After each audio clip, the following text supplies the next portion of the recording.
Friday, the 3rd of February, Friday, February 3rd, and I just unloaded in Portland. I'm heading back to Spokane. I'm driving a set of doubles.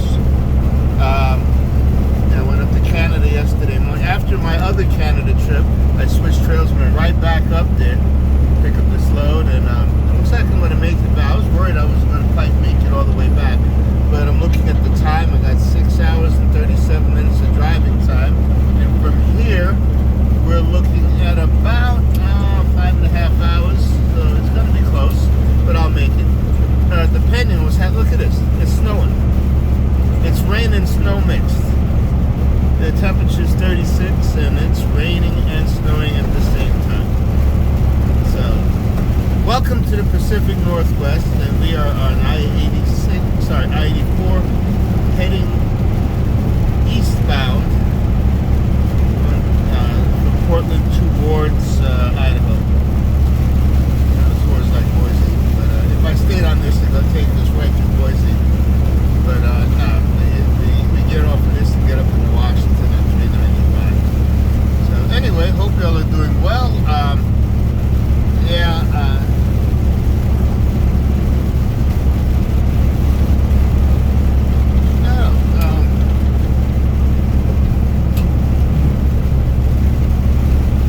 I think I'll touch a little more on forgiveness. You know, oftentimes a lot of us get mad at whoever it is we're mad at, and we don't want to forgive, and we think we're letting them off the hook by forgiving them. In reality, we're letting ourselves off the hook when we forgive others, because when I don't forgive somebody, I'm stuck reliving that the fault or the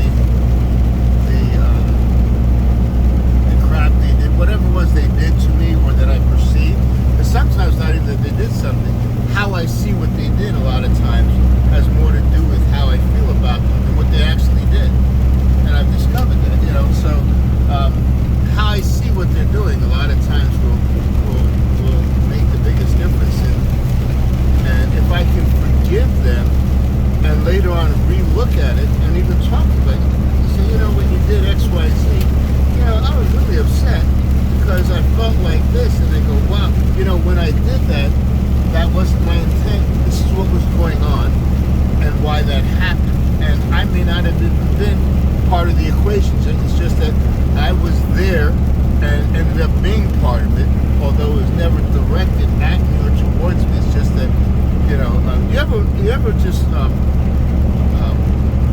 walk in and you see somebody, you know, you look to say something, and you swear they're looking right at you, and they walk right past you, and it looks like they looked you right in the eye, and they take off, and they look right past you, and like, I don't know what the hell is wrong with them. What is their problem? But they're too good, but I'm not good enough for them. You know, we come up with all kinds of things, and you know, they might have just got some really bad news. So while they're looking in our direction, they don't see it, they're looking through us.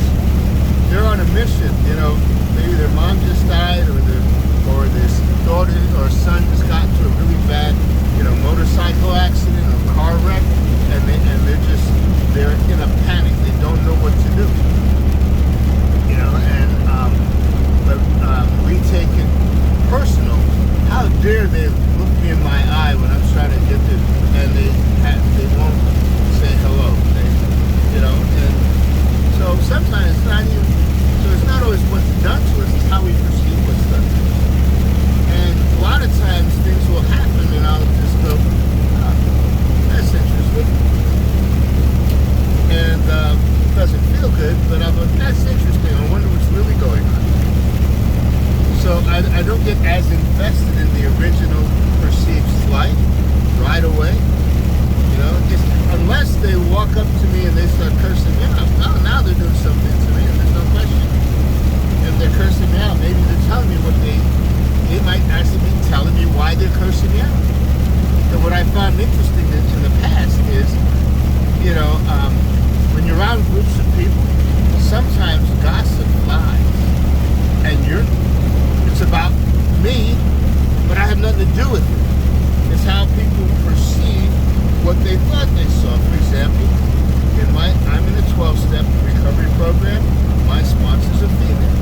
We've been accused of having sex so many times, and it's never happened. Other women that are in my life been accused of having sex with all these women, and sometimes they're married and their partner or they're with somebody, and I've got people to stop telling me gossip, even about me.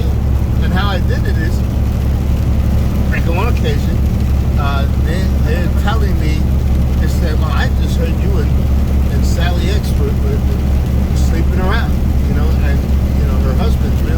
And then Sally X and her husband walks in and said, hey, Sally, come here. And come here, both of you, come here.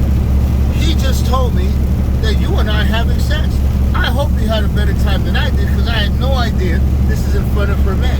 I had no idea we were having sex. I hope you had a better time. I had no idea.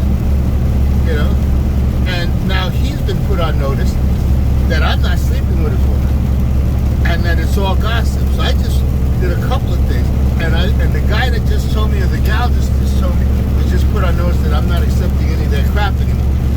If you're going to talk about me, talk about me. Don't come to me. Don't bring me garbage. Don't bring stuff to me that's, now my real personal friends will say, there's a lot of